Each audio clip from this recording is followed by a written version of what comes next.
Have you ever stumbled upon love in a place you never imagined? Just when you believed life had closed all its doors, a quiet miracle unfolds.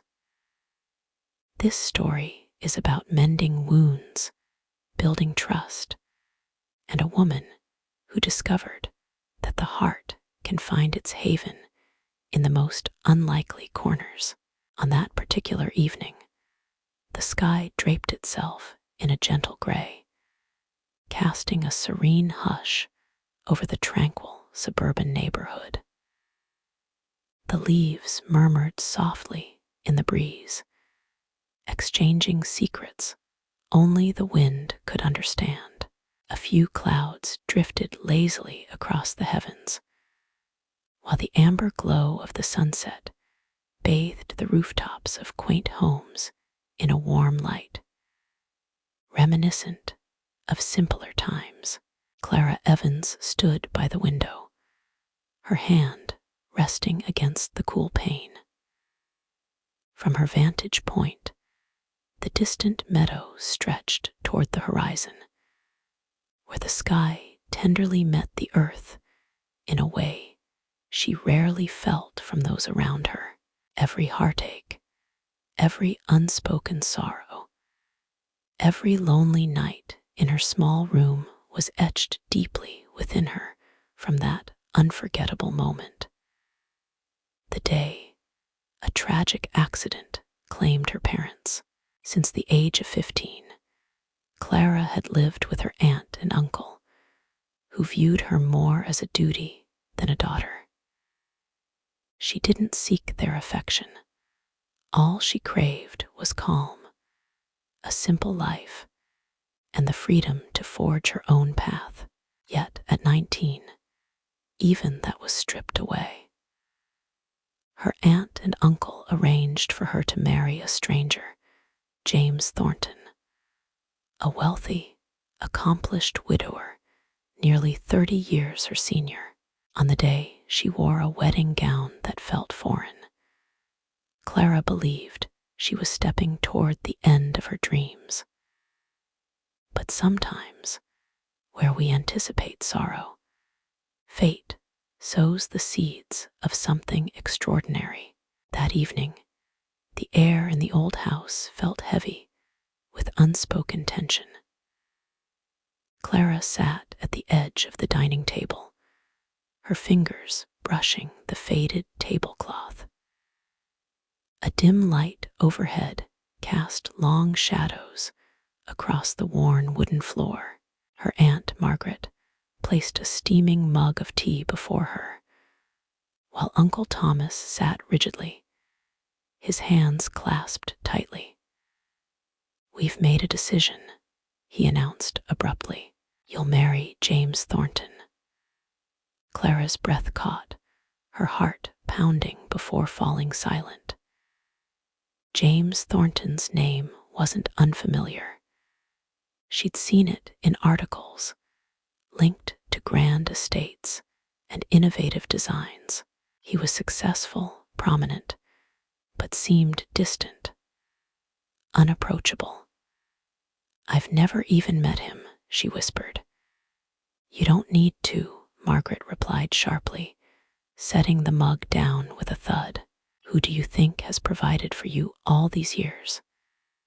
Do you think it was out of kindness?" "No one's asking for my consent," Clara said, her voice quivering, but her eyes alight with defiance. Uncle Thomas raised an eyebrow, his expression as unyielding as stone. "This isn't about emotions," he said flatly.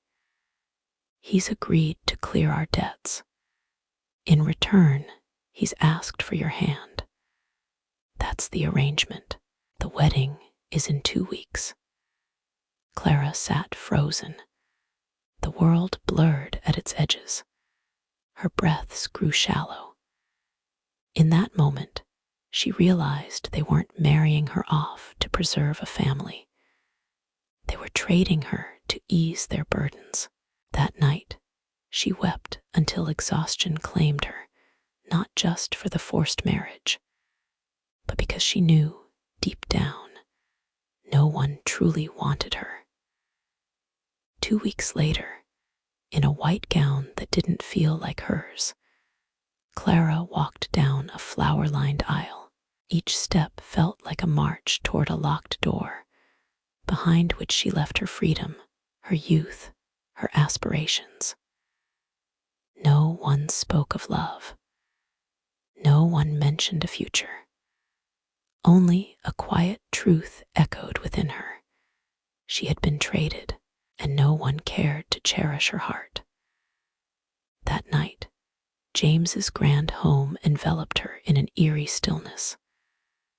High stone walls, warm golden lights, and plush carpets beneath her feet. Everything was refined, opulent, and utterly unfamiliar. Clara felt like an intruder in a world that wasn't hers. James walked beside her, silent, occasionally glancing her way.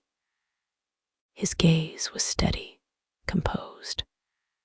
She couldn't hold his eyes for long, her mind racing with fears fueled by tales of powerful men and unwilling brides.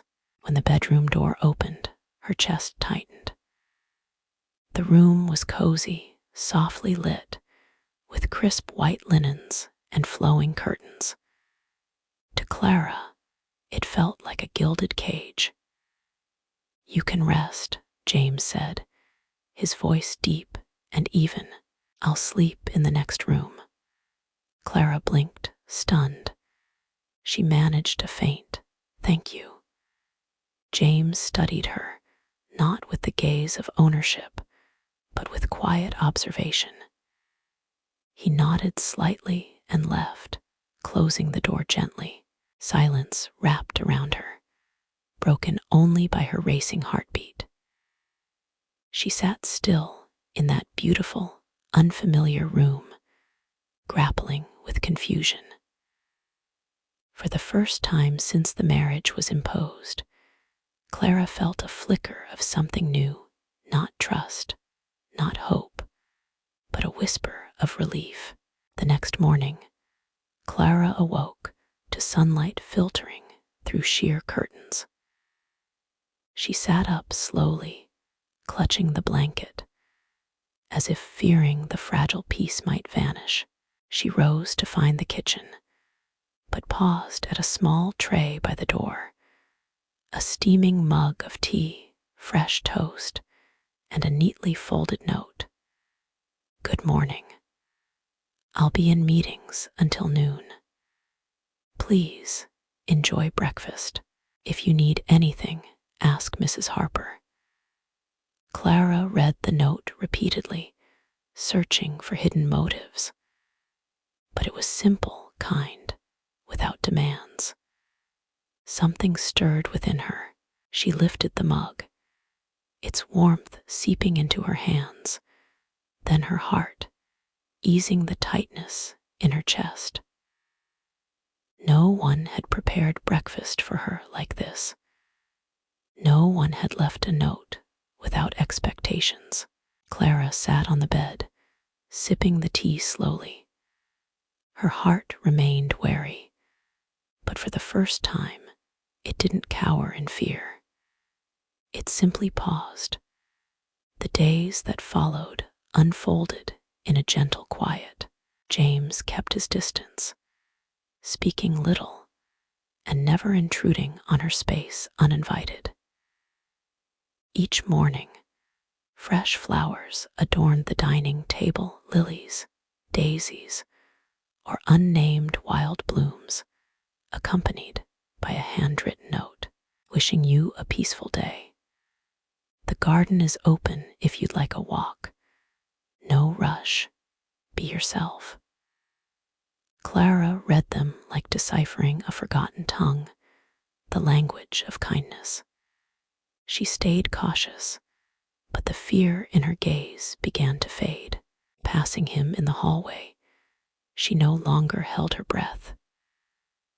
At dinner, she no longer stared at her plate.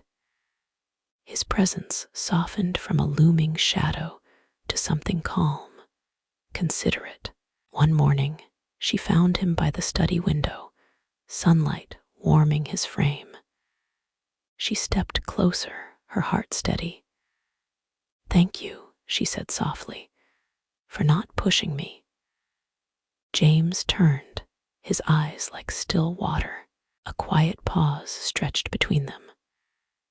Then, in a low, sincere voice, he said, "I want you to feel at ease with me. That's what matters." Clara said nothing more, but as she left the study, her heart felt as if it had cracked open a window, just enough for light to slip through. She began to notice small things. One afternoon, she saw James repairing a chair in the study, sleeves rolled up, working with steady hands, no staff, no orders. Another day in the library, his fingers grazed book spines before he asked, "Do you lean toward fiction or history?" She hesitated, then replied, "History." "History it is," he said, setting aside a few books without pressing, as if her words held weight. One evening, chilled from the garden, Clara found a steaming mug of tea waiting in the parlor. She didn't know when it began, but the silence between them no longer felt heavy. It was calm, as if her presence alone was enough. James never sought her affection, yet each time their eyes met, Clara felt a quiet warmth, like a steady ember glowing softly. They were still strangers, but they were beginning to truly see each other. That night, the house was wrapped in stillness, save for the faint rustle of wind outside and the soft glow of a hallway lamp. Clara stood before James's door, her heart beating steadily, not frantic, but nervous, yet calm. She was on the verge of a choice she couldn't undo.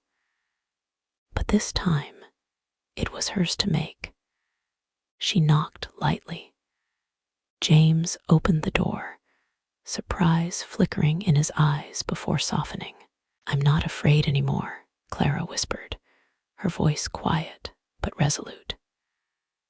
A soft breath escaped him, as if releasing a long-held fear. He stepped back, leaving the door open. The room smelled of aged wood and books. Warm light fell across his weary face, revealing endless patience. Clara stepped inside, not led, but choosing. In that moment, they were no longer strangers. Their touch was tentative, a silent way of saying "I care." When James brushed her hand, it was gentle, as if a single misstep could shatter her. Each gesture was careful, a fingertip along her cheek, a kiss as light as a breeze on her brow, a vow without words. It was reverence, not possession, but a way to honor her. His hands moved with care, as if tracing every hidden wound she'd carried. In the lamp's soft glow, they lay together, hands entwined, gazes lingering longer than any touch. No one said "I love you," but every gesture whispered "You're not alone." James held her close, longer than needed, as if his embrace could mend something words couldn't reach. His steady breath brushed her ear, saying nothing, only existing.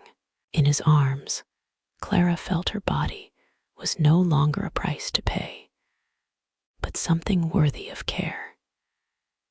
In that night's silence, amid her heart's quiet rhythm, she sensed love taking root, wordless, unshakable. After that night, everything shifted subtly. No grand declarations, just a gentle closeness, more authentic. Clara began to see what she hadn't before or wasn't ready to. James's eyes, though calm, held traces of sleepless nights. Sometimes she caught him gripping a book tightly, his jaw set. When he thought no one watched, his shoulders sagged under an unseen burden. And it was Clara, once wary of his gaze, who saw him first.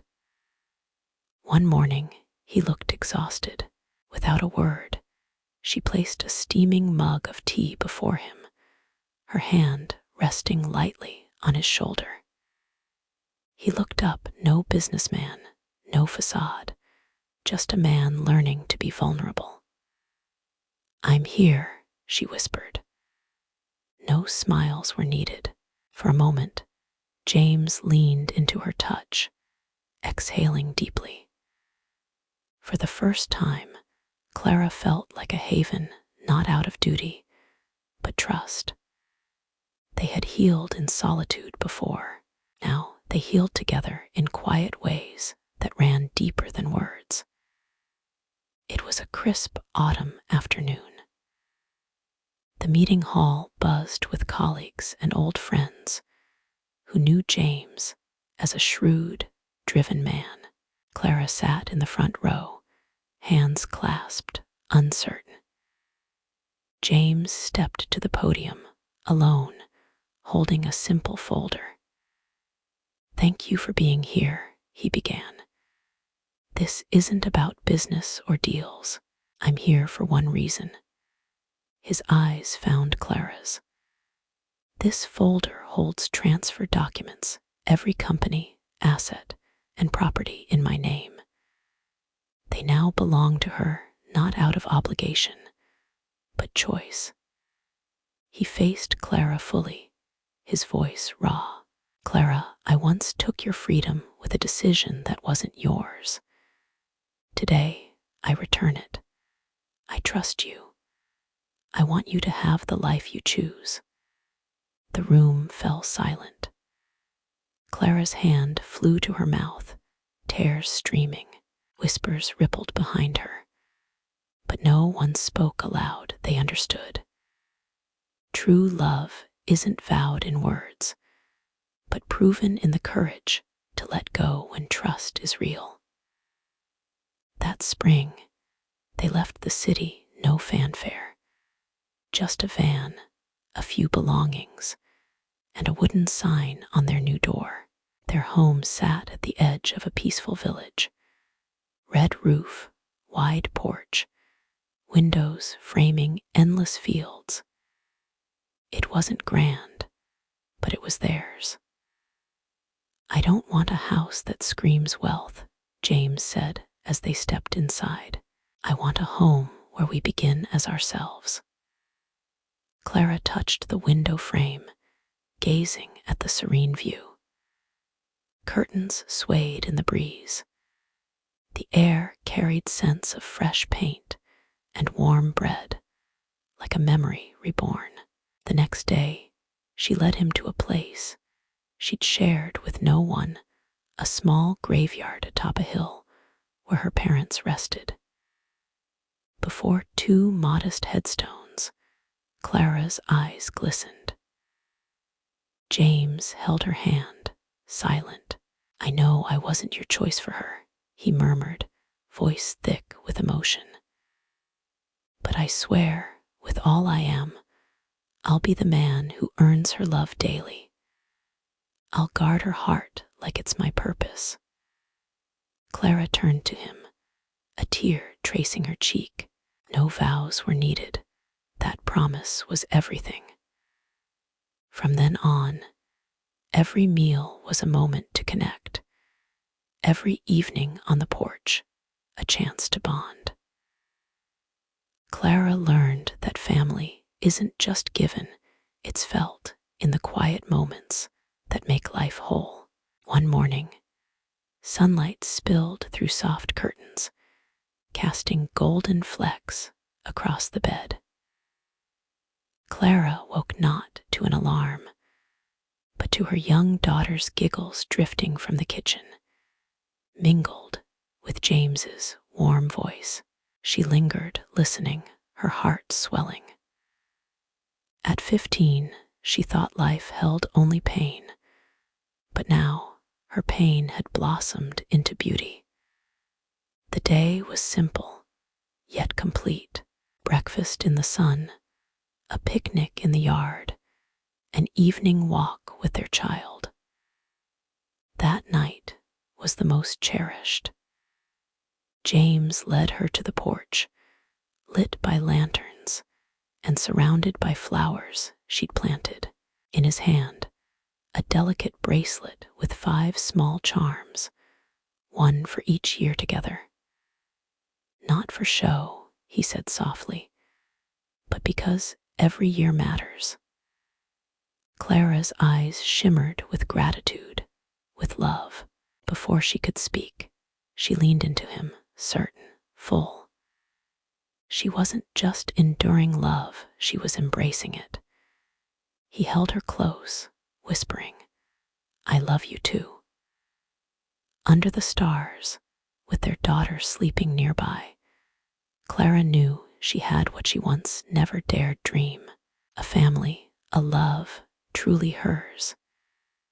If this story stirred your heart, share it with someone who might need a spark of hope.